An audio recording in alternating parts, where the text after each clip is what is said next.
नमस्कार, प्रणाम। रुआ देख रहे बनी भोजपुरिया दस्तक। और हम एगो खास बिंदु पर एक खास व्यक्तित्व के पास मौजूद बानी और ये व्यक्तित्व शिक्षाविद बानी, भारतीय जनता पार्टी के उभरता हुआ सितारा बानी और आवे वाला भविष्य के ना जाने कितना पद पर आसीन होखे वाला एगो ऐसा दमकदार चेहरा जौन कि अभी से लागता कि यहाँ के जौन ओजस्वी चेहरा बा उ चमक रहा बा, राजनीति में चमक रहा बा, शिक्षा के क्षेत्र में चमक रहा बा, सामाजिक क्षेत्र में चमक रहा बा और अब महापुरुष लोग के जौन चरित्र बा, चित्रण बा, ओकरा के मुखर करे खातिर यहाँ के एगो नया अध्याय जोड़े जा रहा बनी। राष्ट्र रत्न ओकरा के जेकरा भारत रत्न भी मिलल होखे और देश के आज़ादी से लेकर अब तक के देश के निर्माण में उनकर अहम रोल होखे, वैसा 7 गो लोग के यहाँ के मूर्ति स्थापित कर जा रहा बनी अपना गाँव पंजरी में। पंजरी यहाँ के पैतृक गांव हो, दिनारा थाना क्षेत्र में बा। और दिनारा थाना क्षेत्र आजकल बिहार के राजनीतिक मानचित्र पर बड़ी चर्चा में बा। यही सब पर हमने बातचीत के लिए अखिलेश कुमार जी राम बहुत स्वागत बा जी। धन्यवाद। सुननी है कि रुआ राष्ट्र रत्न लोग के मूर्ति स्थापित करे जाते हैं जी, ठीक। तो में कौन कौन लोग शामिल बा? देखिए, हम लोग राष्ट्र रत्न मूर्ति की स्थापना करने की योजना बनाए हैं और कर रहे हैं। उस कार्यक्रम का शिलान्यास 13 अप्रैल को होने जा रहा है और मैं अपने पैतृक गांव में ही उसको स्थापित करने की योजना मैं बनाया हूँ। मेरे मन में विचार था कि जो राष्ट्र के लिए कुछ अद्भुत काम किए हैं उनको एक साथ एक प्लेटफॉर्म पे, एक मंच पे एक साथ उनको स्थापित किया जाए और जिससे आने वाली पीढ़ी को एक नया संदेश मिले।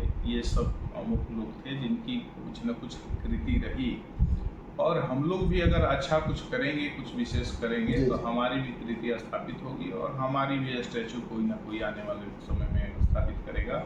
ये भाव को स्थापित करने के लिए, इस भाव को संचारित करने के लिए आने वाली पीढ़ी में ऐसा कार्यक्रम हम लोग करते हैं। कौन महापुरुष लोग जो 7 लोग स्थापित कर बनी, उसमें कौन कौन लोग हैं?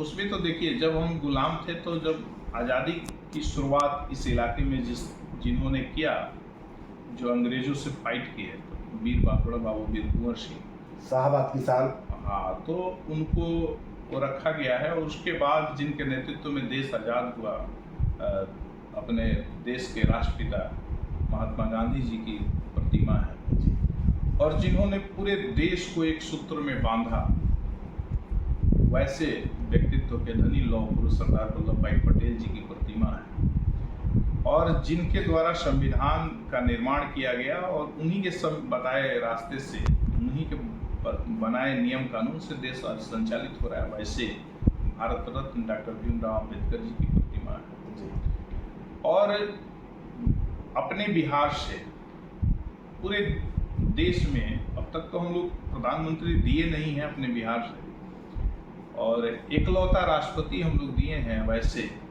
अद्भुत व्यक्तित्व के धनी डॉक्टर राजेंद्र प्रसाद जी की प्रतिमा है जी। और पूरे देश में सुशासन को स्थापित करने वाले भारत रत्न अटल बिहारी वाजपेयी जी की प्रतिमा है और लोकतंत्र को सही से समाज में स्थापित करने वाले भारत रत्न कर्पूरी ठाकुर जी की भी प्रतिमा है। तो इतने लोगों की प्रतिमा हम लोग स्थापित करने जा रहे हैं और सबके पीछे कोई ना कोई थीम है और सब लोग को एक जगह हम लोगों ने नामकरण किया है कि राष्ट्र रत्न स्मारक बनाएंगे और जिसमें इन सब लोग, सारे महापुरुषों की प्रतिमा हम लोग स्थापित। आपने जो परिकल्पना की है वो अद्भुत है और मेरी जानकारी में भारत के किसी भी एक स्थान पे इतने एक साथ महापुरुषों की कोई तस्वीर या मूर्ति नहीं लगाई गई है। यह अद्वितीय काम है आपका और इसके लिए भोजपुरिया दस्तक की ओर से हम आपको धन्यवाद देते हैं। लेकिन सवाल ये है कि हम लोग बिहार में रहते हैं और बिहार में जाति फैक्टर जो है इससे हम लोग अलग सोच नहीं सकते, चाहे वो चुनाव हो चाहे किसी भी मुद्दे पर बात हो। तो आपने जो अभी तक 7 लोगों का नाम रखा उसमें से 7 लोग में वैश्य समाज से गांधी जी हो गए, उनको आपने साध लिया। दलित समाज से अंबेडकर जी हो गए, उनको आपने साध लिया। अटल बिहारी वाजपेयी जी का मूर्ति बना करके आपने ब्राह्मण समाज को साधने की कोशिश की। पटेल जी का बना करके जो पटेल समाज है उसको साधने की कोशिश की। इसके बाद कर्पूरी जी की मूर्ति लगा करके अति पिछड़ा को साधने की कोशिश की। लेकिन इसमें और वीर कुंवर सिंह को लगा कर की मूर्ति लगा करके राजपूत समाज के वोट को साधने की कोशिश की। लेकिन इसमें एक छोटा सा वोट बैंक है, बहुत कम वोट बैंक है राजेंद्र प्रसाद जी का। उनका कोई वोट बैंक है नहीं, बहुत रेयर वोट है। ऐसे व्यक्ति को आप किस दृष्टिकोण से वहां स्थापित कर रहे हैं? देखिए, जो आप सवाल कर रहे हैं वर्तमान परिदृश्य को देखकर आपका सवाल जायज है, लेकिन इसी सवाल पे प्रहार करने के लिए मैं राष्ट्र रत्न स्मारक की स्थापना कर रहा हूँ। जब अपना देश विरासतों में विभक्त हुआ तो अंग्रेज आए और गुलाम बना। आज अपना देश जातिवाद में विभक्त हो गया है, इसलिए फिर अगर यही स्थिति बनी रही तो देश टुकड़ों टुकड़ों में बढ़ जाएगा। मैं कभी भी वोट के नज़र से और वोट की तराजू पे ये राष्ट्र रत्न स्मारक को तौला नहीं हूँ और न ही उस तरह का विजन है। मैं तो चाहता हूँ कि सब लोग, कोई भी महापुरुष किसी एक जाति विशेष के लिए काम करता नहीं। विडंबना इस देश का है कि केवल एक जाति संप्रदाय के लोग ही उसकी जयंती और पुण्यतिथि मनाते हैं। तो इसी के काट के रूप में हम लोग राष्ट्र रत्न स्मारक की स्थापना कर रहे हैं। ये यूनिटी का प्रतीक होगा, सामाजिक एकता का प्रतीक होगा और उसको ध्यान में रखकर इसकी स्थापना की जाए। तो सामाजिक एकता की बात करते हैं, मुस्लिम समाज से कोई वहाँ पर मूर्ति स्टैचू क्यों नहीं लगा रहा है? देखिए, ऐसा मैं नहीं कहता कि उस बिरादरी में मतलब कोई ऐसा नहीं है जिसका अपने राष्ट्र निर्माण में योगदान नहीं है, लेकिन हम लोग जो शुरुआती टाइम में सोच पाए वो बिहार से सोचे हैं और बिहार से को दृष्टि में रखकर सोच पाए और देश के स्तर पे सोचे कि भाई किनका किनका अद्भुत योगदान रहा। तो इस आधार पे सोचा गया है और कभी भी किसी जाति धर्म के आधार पे सोचा नहीं गया। तो अभी हम लोग तो 7 मूर्ति स्थापित किए हैं, करने जा रहे हैं। उसके तहत एक मन में भाव आया कि सप्त ऋषि को स्थापित किया जाए।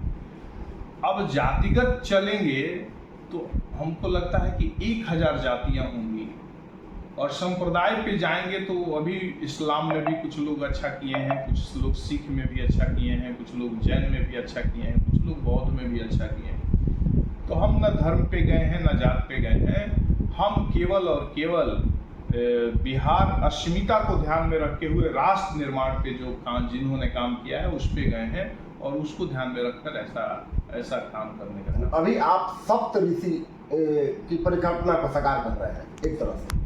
जी जी। तो ये कहाँ बन रहा है? मेरा पैतृक गांव है पंजरी, वहीं पे बनाने का काम हो रहा है। अच्छा, आपके गांव पंजरी जाने के लिए लोग सहूलियत से उस स्तर पर कैसे पहुंचे? देखिए, हम लोग का जो गांव है वो NH30 पे है। जो आरा से मोहनिया NH30 है उस पे अगर आप चलते हैं तो वहाँ से एक स्टॉपेज आता है खनिता चौक। वहाँ से उतर के जैसे ही आप गंज बड़सरा बाजार की ओर चलते हैं, कैनाल पकड़ते हैं, तो 5 किलोमीटर चलने पे उस पे मेरा गांव आता है और उसी कैनाल पे ही यह राष्ट्र रत्न स्मारक स्थापित होगा। अच्छा, मुख्य नहर के पास? हाँ, उसके बगल में ही हम लोग का अपना पैतृक जमीन है, उसी जमीन में ये राष्ट्र रत्न स्मारक बनेगा। अभी आपने अपने गांव का परिचय दिया कि हम गंज बड़सरा के तरफ जो जाने वाला रास्ता है उसी पर मेरा गांव पड़ता है, वहीं पर सप्तऋषि बोल के जो 7 महापुरुष हैं उनकी मूर्ति की स्थापना की जा रही है। आपके बगल के गंज बड़सरा में भी एक बहुत बड़े महापुरुष थे जिन्होंने गंज बड़सरा उस क्षेत्र के विकास के लिए एक बहुत मील का पत्थर रखा था और उनकी भी कहानी है। उनका नाम है राम नारायण शाह। उनकी भी कहानी है कि आपके गांव के लोगों द्वारा ही उन्हें मार डाला गया था। तो कहीं इस कलंक को मिटाने के लिए तो इस मूर्ति की स्थापना नहीं कर रहे हैं? देखिए, जो भी घटना घटी थी बहुत दुर्भाग्यपूर्ण था और जब घटना घटी थी तो मुझे होश हवास नहीं था, मैं बचपन में था, बहुत पूर्व की घटनाएं मैं सुना था, मैं जानता भी हूँ। उधर कई लोग चर्चा करते हैं कि स्वर्गीय राम नारायण शाह जी को रोहतास गांधी कहा जाता था और उस इलाके में बहुत शिक्षा के क्षेत्र में बहुत ही अपना अतुलनीय योगदान दिए थे और उस घटना से मेरा कोई लेना देना नहीं। मैं तो कर्म का पुजारी हूँ, कर्म करने में विश्वास रखता हूँ। कई घटनाएं कहीं कहीं घटती हैं तो उससे किसी भी व्यक्ति का कोई सरोकार नहीं होता है। कभी कभी तो एक ही कोख में दो तरह का व्यक्तित्व जन्म लेता है। अगर इसको देखना है तो आप विभीषण को भी देख लें और रावण को भी देख लें। तो आप एक व्यक्ति को एक दृष्टि से देखने का प्रयास करिए, उसको न ही गांव की तराजू में न ही समाज की तराजू में उसको तौलिए और उससे कोई लेना देना नहीं है। अपनी एक योजना थी कि हम लोग कुछ क्रिएटिव काम करें और राष्ट्र से जुड़कर काम करें। अगर ये भाव न होता तो हम लोग विद्यालय भी संचालित करते हैं तो वहाँ अनाथ बच्चों को पढ़ाने का काम करते हैं।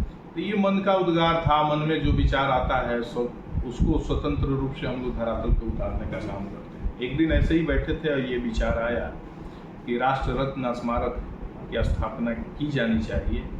तो ये विचार आते ही मन रोमांचित हो गया कि यार ये अद्भुत चीज़ है, इस तरह का चीज़ तो कहीं हुआ नहीं होगा, तो क्यों न शुरुआत हम लोग करते हैं। आजकल सब लोग चाहता है, सब लोग भगत सिंह की खूब गुणगान करता है जी, भगत सिंह के व्यक्तित्व की गुणगान करता है, लेकिन सब यही चाहता है कि भगत सिंह पैदा ले देश में लेकिन अपने घर में नहीं, पड़ोसी के घर पर।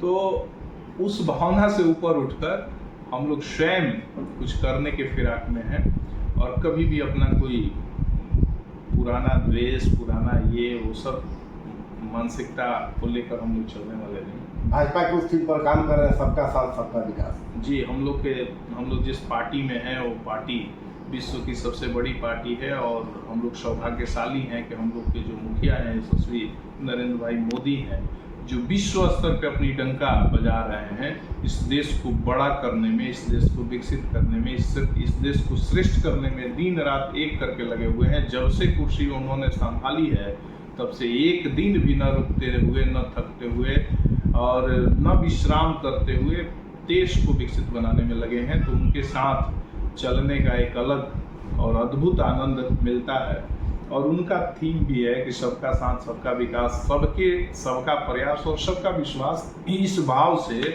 अगर काम किया जाए तो उसी दिशा में हम लोग भी काम करेंगे। चलते चलते एक सवाल राजनीतिक रूप से, दिनारा विधानसभा में राजपूत समाज की ऐसी नजर है कि वहां पर एक साथ कई राजपूत उम्मीदवार नजर आने लगे हैं। ऐसा लगता है कि जिसे दिनारा विधानसभा चित्तौड़गढ़ हो गया है।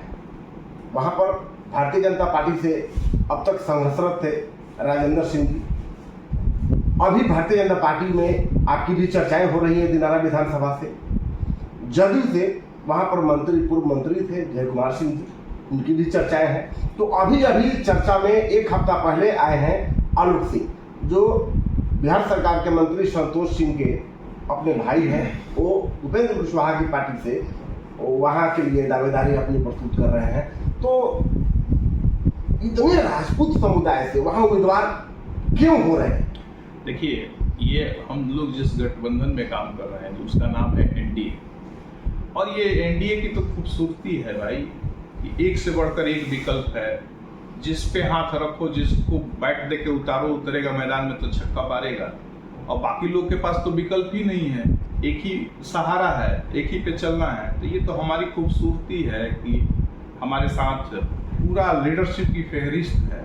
8-10 लोग मैदान में हैं, जिनको भी टिकट मिलेगा उनके साथ पूरा एनडीए पूरे मजबूती के साथ खड़ा रहेगा और उनको सदन पहुंचाने का काम करेगा। बहुत बहुत धन्यवाद। ये थे अखिलेश कुमार जी।